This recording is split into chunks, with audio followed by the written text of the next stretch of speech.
I'm here with Mitch. We've just done a track session. If you have a look around, we've got this track here, which we're just doing some threshold intervals on, which is really cool, just to work out like kilometre pacing and just have a good track session for like improving 5k, 10k times, working on threshold work. So me and Mitch are just going to go over some stuff in regards to pacing and the benefits of the easy training and sticking to the lower intensity heart rates and the slower paces. And obviously that's going to be terrain dependent, but using things like nasal breathing as a gauge to really get where we are in terms of our intensity and how that crosses over to trail running, Spartan racing, doing other OCR as well. So yeah, it's going to be some valuable information. you want to be on this side? Right, you need to get in the frame. Right, Mitch is not used to being on camera by the looks of things. Like he's not even in the shot. Like obviously I've got the best t-shirt. Get away. Nah, this way. Right. What are we chatting about then? I'd say the track session and looking at how Zone 2 can really affect, how Zone 2 is such an effective training method for those that are looking to just woohoo. I can tell we're tech whizzes. Alright, now we can get in the shot. Awesome. So, yeah, I think just how Zone 2 is quite an effective training method and how people shouldn't be scared to go slow within their training. Yeah, I agree. I think you can relate to this, like when we was in the army, a steady state run would go for like a 5 miler and it wouldn't be steady state. You would run as hard as you can, and then when you get back you're blowing up, like your calves, your legs are sore and whatever else. I mean, yeah, we were fit, but understanding the science behind low intensity heart rate training, nasal breathing, keeping the pace down is an absolute game changer. And there's been times where in many cases, I'll probably say 90% of the people that come to us, even if they're like a good level runner or whether they're a complete novice, by focusing on building that aerobic base, by going slow, actually enables you to go faster over the long term. And it's something you can continuously train. I was thinking about it yesterday actually, like when I first started Spartan 4 or 5 years ago, all I did was between 30, probably not even that, about 20 minutes and 60 minutes, 4 to 5 days a week at Zone 2. I didn't even do any speed work, I'll be perfectly honest. I didn't do a long run, I didn't do any speed work. All I done was low intensity training, like 5 or 6 days a week with some strength and some like Tabata, like VO2 stuff. But at the end of that year, I came 3rd in the nation in age group and really didn't have too much of a clue in regards to training because I was missing the benefits of VO2 work, threshold work, compromised running, all these different things, and they're all different layers on that pyramid. But fundamentally what we want to do is get Zone 2 in track. 100%. 100%. It's like, yeah.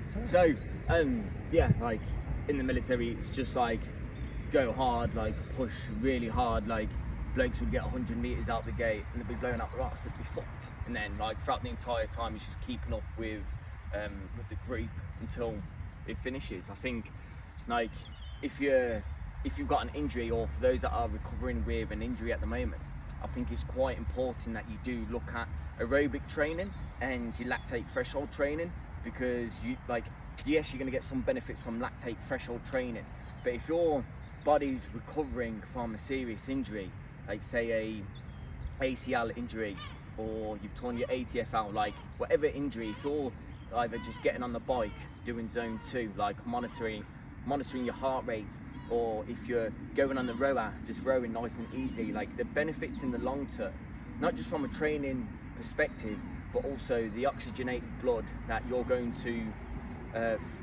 what's the fucking word? I forgot the word. We're talking about VO2 or threshold. No, so when you nasal breathe at Zone 2, okay, the oxygenated blood that flows through the body is going to be more... it basically releases oxygen from the cells, so by nasal breathing, actually what we're doing is we're balancing out carbon dioxide with oxygen, and when that happens, actually we release more oxygen from the cells in the body, which actually boosts performance. And that's something what we just done there, nasal breathing for a few of the intervals that we just done. Yes, as I can explain it simply, but if we go nerdy, nah, it's not happening. I'll explain it so everyone understands. So I think the thing you mentioned there was injury. So you've had your fair share of injuries over the past 2 to 3 seasons. And the reason we're talking about like the easy training and the threshold training, and also like cross training activities as well, if you're not somebody that's like very well conditioned to take on a big like training load in terms of running, or you've rolled an ankle, or you've torn a muscle, or you've just come back from a broken bone or something like that, all of these like modalities of training are really, really useful. And for Mitch, for the past 2 years, and it's been like really, really frustrating for you, obviously I've witnessed this and helped him like work through it. 2 of the things were the easy training, because it's less of an impact, therefore less of a cost, which means we can get more reps in, like I said a little while ago with like the approach that I used a couple of years ago. And then the second thing is cross training activity. How long since you got back into running? So for sessions like this, so for like speed work and lactate threshold, it's been a couple of weeks. We've done threshold on the cross trainer, but running, I haven't been running for like 3 months. It's only been like 3 weeks we've been running, and we started off with just zone 2 aerobic training, or math running for those that have heard of it. And we've only done like 2, and then we've done like a long run, which was just basically easy. So we started off with 2 cross training sessions at threshold, 1 actual run, like short run, and then 1 long run. But even then, it was looking at the terrain, it was looking at what gear was I wearing and how fast I was pushing, like, because there was no point me going, right, let's go do 5 runs in a week, 4 of them are going to be hard hitting, 1's going to be long, there's just going to be no damage. Technology at its finest, I love it. So it's like, you see it a lot with people as well. They tend, like, an example, those doing marathons, like, they probably never ran that far in their life, and I salute anyone that does it. However, the way they go about the training is not ideal. I pressed the button and I don't know what it is. It might have been still good. Fucking. Yeah, I agree. So basically, Mitch sustained an injury at the end of last year, the back end of last year. Fortunately, it wasn't going to be the last race, because he was going to do Trifecta World Championships, but the last big race of the season for the National Series title, you've done your ankle in on the race. You still won. You still won the National Series, which is a phenomenal effort. But after that, we basically said stop. We had to sack it, because like, it came halfway through the season. We were like, we'll see how it was. We'll rest it. We won't do as much running. But it was just aggravating, and it goes to show that just even the littlest of things, like, you may think you've rolled an ankle, you may think you've done this. It may start off small, but over time, if you don't look after it, if you don't like keep an eye on it, and you just push through, the significant damage that you can do in the long term outweighs like just having that short term like recovery time, like doing some cars and mobility. Like, now I can feel the range of motion of my foot on my right side where it was injured is far less than the one on my left. Yeah. And so it's not just about like how your mind's feeling, like the injury itself, but also how it's going to affect your body, like in total, because the whole body's connected. Yeah, yeah. And the reason we're talking about this is, like, today we've met up and we've come for a track session here, and basically we was doing some threshold intervals, and really just finding where that upper end of the threshold was. But then also for Mitch, it's a good confidence booster going into this year, considering he hasn't actually run. And like, Mitch is like very experienced, a great athlete. He's been part of like Primal and the coaching team for a few years now, and he's come leaps and bounds there. But still, like, if you haven't run in a while, especially at like the bigger paces, it can kind of weigh on you heavy. So like, what we're trying to get at here is, like, if you stick to the easy training, you don't overdo it, you trust the process, and then you use other cross-training activities, things like ski erg, non-impact stuff, whilst working on the rehabilitation of that particular injury, you can come back stronger. And the track session we done today, I mean, Mitch just ran his last kilometre in 3 minutes and 7 seconds off the back of a 50-minute session, and ran something like a 36-minute 10k a minute ago. Right, so we just want to emphasize, like, trust the process. Like, everything we say and everything we do might seem a little bit warped and weird because you've got all like the YouTubers and the fitness pros online saying do this and do that, but the reality of the situation is we're human beings and we want to preserve our body, and we also want to be in this for the long haul because it's our passion, it's something we enjoy, and if we don't do things properly, then the enjoyment of that will be significantly less over the next few years, rather than just progressively building things up. And there was something we were speaking about the other day in terms of like Usain Bolt and a whole host of other people. Like, to get to that level, it's not just taken a 3-month training block, it's taken like 8 to 10 years to get to that place there. And for us, we're only like 5 years into this like OCR journey, and there's so much more room for growth, but you've got to do things properly. And I don't stand here and like preach to know it all, nor does Mitch. We're just sharing our experience of what is working incredibly well for us right now, even though things aren't perfect. And there's also, I can think of probably 5 or 6 of the people that's on our coaching program right now that have had injuries over the past couple of years, and they've come back bigger, better, stronger. One of which, Jack Coates, this past weekend just competed in the national series in Jacksonville in Spartan, and got a personal best. Yeah, got a personal best, but a year prior to that, in Palmerton, he had like a fractured femur and had to have like surgery. So it's just trusting the process. 100%. It's like, you'll have coaches that will say train hard, train hard, train hard, but there's a specific time for you to train hard. You want a balance within your training. Like, if you speak to any of the guys or ladies that are in Primal Fitness, you'll know that the training isn't always hard.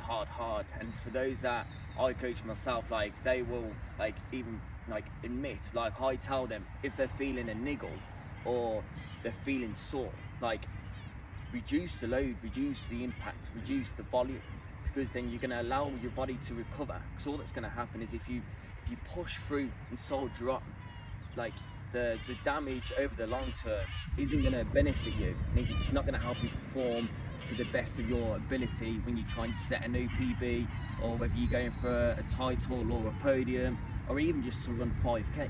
Like, it's about having that balance and listening to your body as well. The more you do that, the more you become experienced. Like, we don't know it all. You've just seen me fuck up trying to explain something. Like, do you know what I mean? Like, we're human, and it's always going to be a learning curve. Like, if you ever come across a coach or an athlete that thinks they know it all, then they probably don't.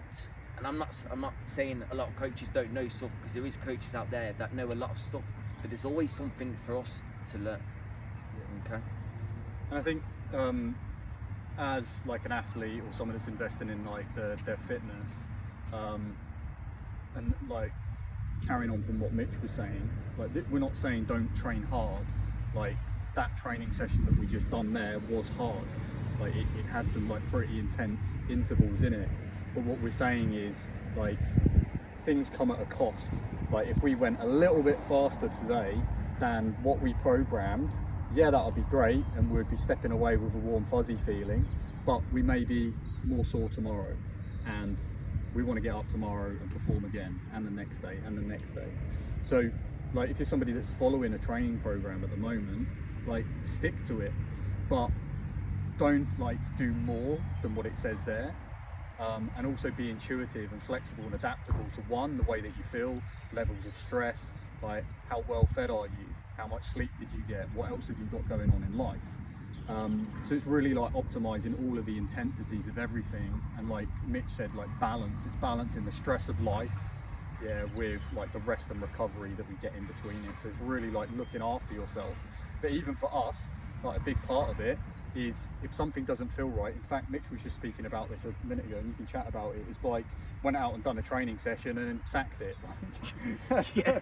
So, like, I've got some new running trainers, beautiful Under Armour, fully recommend, bright green, and I was like, do you know what, I'm just gonna go run nice and easy. And I got 2k in and my head went, and I was just like, fuck this. So, like, I don't want to do it. So I sacked it. Like, is it ideal to sack a session? No, not with goals that I've got set, but also mentally I wasn't with it, so I could have pushed further and injured myself. And for me, it was just an indicator, right, go again tomorrow, like just have that time to recharge mentally. And then the next day, I ended up doing 12k at math pace, nasal breathing, breath holds, and I ran very comfortably, and it was good. So it's sometimes just listen to yourself and I can't fucking say that word. That is the word. That I will get that word this year. Intuit. Yeah. So you got to listen to yourself. Like, if you're mentally not there, your mind goes, accept it. Just come to terms with it, and then let it go, and then go again the next day. But then also ask yourself, what have you done, man? Like that day, I had got a good night's sleep. I had done some stretching. I had done some earthing. So I'd already ticked off 3 good things that were beneficial for me as well. So yeah, just listen to your instinct. Yeah, I couldn't agree more. Yeah, and yeah, you're speaking like really true words there. And the thing I want to like add on that is the difference between like sacking a session, like just because you can't be bothered, or sacking a session because A, like mentally you're not there, or B, you're physically not there, and it might not actually be the best move to like go and do that training session. So like Mitch said, coming back to fight another day, be bigger, better, stronger. But it's knowing the difference between like being sort of like, I don't really want to say the word weak, but kind of bailing out on yourself when you could actually do it. An example of that was last night. Yesterday, I had like a really busy day, managed to get 1 training session in, wanted to do like an extra bit later that day, and all I done was like tricked myself into do it. I was like, I'll just do 10 minutes. And then I got to 10 minutes, I was like, just do 20, just do 30. And by the time I got to the end of it, I'd done an hour and achieved my aim. Only an hour? But that was... I'm joking. I'm joking. But my point is here is like knowing the difference between like that inner saboteur trying to talk you out of what you want to be doing and you need to be doing, or actually like Mitch was saying, when he went out and his head was gone, there was just lots of external stresses and things like that going on. And yet again, that's the stress-rest balance. Stress isn't just the training, it will be external factors as well. And if that's out of balance, and then you go and do like an hour session or something that's really, really intense, you're going to elevate the stress, and then depending on the time of the day, that may have a knock-on effect to like your sleep or your nutrition or whatever else. But also it could be a good outlet. I mean, there's loads of little variables, but the thing we're trying to get out here is just like training smart, trusting the process, be intuitive, and just have some fun. And like, just remember that this is like a journey and you're going to be on it for many, many years. So just like go slow, build that momentum, and that's the thing that's going to make you go further and faster over the long term. 100%. Anything else to say? Enjoy the sessions. If you come off a session like and you don't enjoy it, you've either pushed too hard or you've just got other things going on that that obviously need to be prioritized. Like, have fun with the training, have a bit of a laugh. If it doesn't work out, sack it off. Like, don't sack it. Like Matt said, if you're being lazy, like, don't be fucking lazy. Do your training, have fun with it, and fucking crush some goals. That's what life's about. Constantly growing better and better. But then don't be a little bitch and do 60 minutes like Matt did. No, I'm joking. I'm joking. Like, have a laugh with it. Have a laugh. Like, don't take everything as serious. Okay, that's for the snowflakes out there. What we'll do as well is we'll drop this training session below this video as well, so you can just take a look at it and then obviously take it away and like give it a shot if you want. Enjoy. Thanks for listening. Catch you later, guys.